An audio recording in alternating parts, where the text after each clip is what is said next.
Magandang araw mga kaibigan. Ito, pag-usapan pa rin natin si Congressman Marcoleta. May reels, Facebook reels ko ito na panood.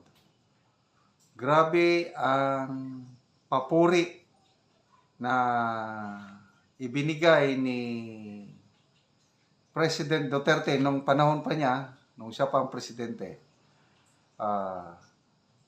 I think sa loob ito ng Malacanang, magkaharap silang dalawa, nakakatabang puso, nakakasarap pakinggan yung mga salitang binibitawan ni President Duterte.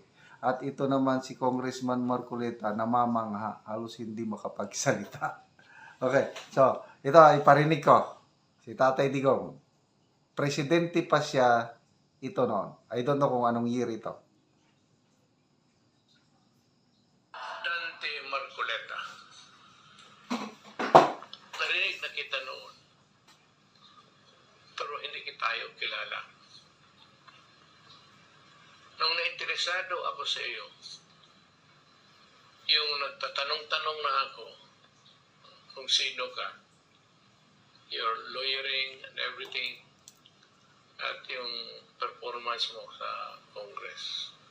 But I was really impressed yung pagdala mo sa kaso ng gobyerno, or at least yung nag-neutral ka man, pero nilabas mo yung totoo. Hindi ka takot sa mga oligarchs, hindi ka takot sa pera nila, at ginawa mong ikaw yung nagsasalita para sa lahat ng gustong sabihin nila hindi nila masabi at nasabi mo. There are few men, sabihin ko sa iyo, without meaning to offend the rest of the guys there na kung saan tayo na punta at kayo nagtatrabaho. You seldom see committed persons talaga sa trabaho nila. And I was said very much impressed by your behavior, performance, yung sinabi mo sa lahat. Pinalabas mo ang lahat kung ano ang mali ng gobyerno dito sa ABS-CBN na sa matagal na panahon. I said, government, and even ako, na walang, ako, pinaputok ko lang yung mga mali nila, but nobody carried the name of the Republic of the Philippines parang doon sa Kongreso. Ikaw yun. And I was very much impressed. So nagtatanong ako, you are a principled man, extremely honest, with integrity. At nung nalaman ko, kung makipag-away ka ng tao o isang korporasyon or ahensya, be it in government or outside, nakita ko yung passion mo to ferret out the truth. So kaya ako yung mismo personal nagsabi sa iyo kung sana maging senador ka, tumakbo ka. So yan ang gusto ko, manalo ka, use the passion that you have in your heart to work for the Filipino people, lalo na ako paalis na. At ako'y believe sa iyo, na totoo lang, because I like honest persons, men of integrity. Ngayon Dante Marcoleta, narinig na kita noon. Pero Yun, paano ito? Nung paalis na, malapit na ang end ng termino ni PRRD. Bago mag-election ng 2022 ito eh. Through this video, I can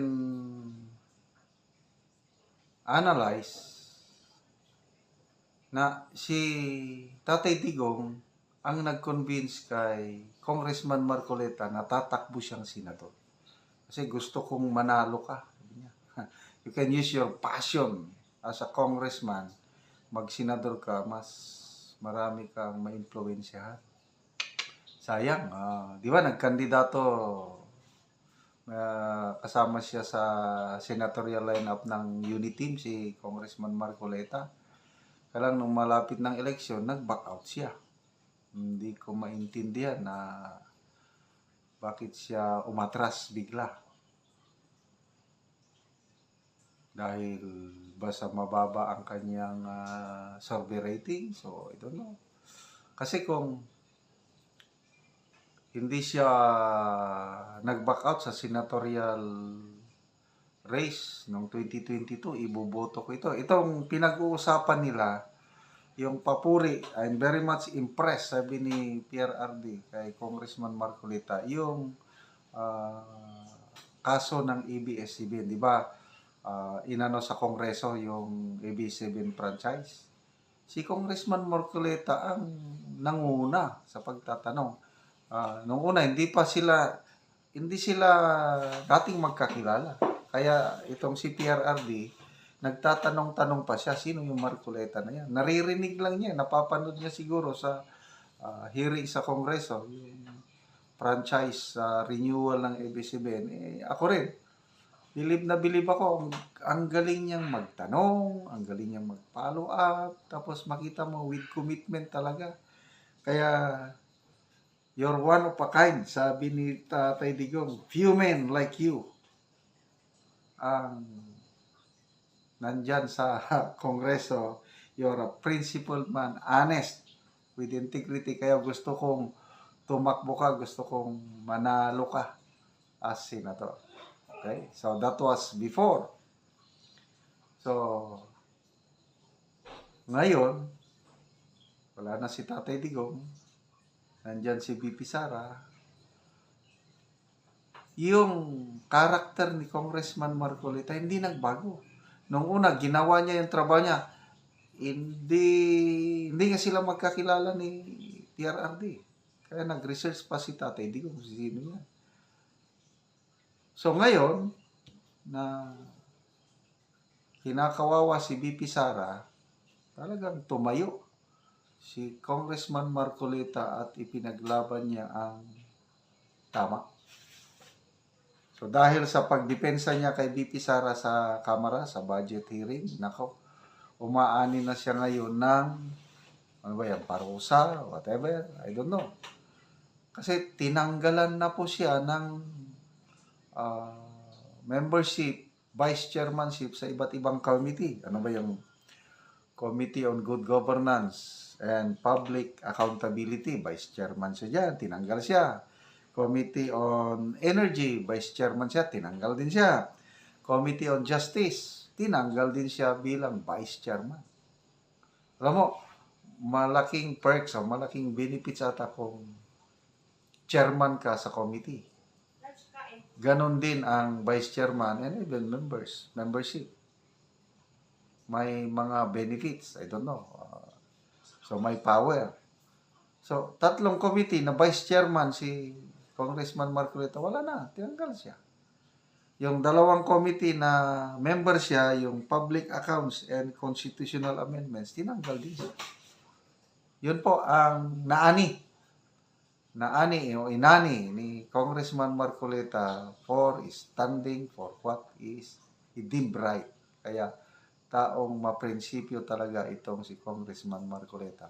Palagi akong pinapanood natin yung programa niya sa Net25. Kaya mabuhay ang nag-iisang Congressman Marcoleta na lumalaban para sa tama. Kahit yung mga naunang hearing ng mga kongreso nung una, kung saan siya member, talaga kung magsalita si Congressman Marcoleta is it makes sense. Madaling intindihin. Isa pang hinangaan ko kay Congressman Marcoleta yung stand niya sa divorce bill. Ayaw niya ng divorce. Kaya siya ang nag-object siya ang lumaban kay Congressman Edsel Lagman sa Albay dahil yun ang author. Talagang ang galing ng kanilang balitaktakan. Dinipensahan talaga ni Congressman Marcoleta na dapat huwag nating walain ang marriage because marriage is an act of God, yung tawag doon. It's an ordinance from God. It's created by God. Walang taong makakapaghiwalay sa pinagdugtong ng Diyos. So, yan po ang mga papuri na natanggap ni Congressman Marcoleta mula mismo sa bibig ng nakaupong Pangulo noon. So, nakakatabang puso. Mabuhay ka, Congressman Marcoleta.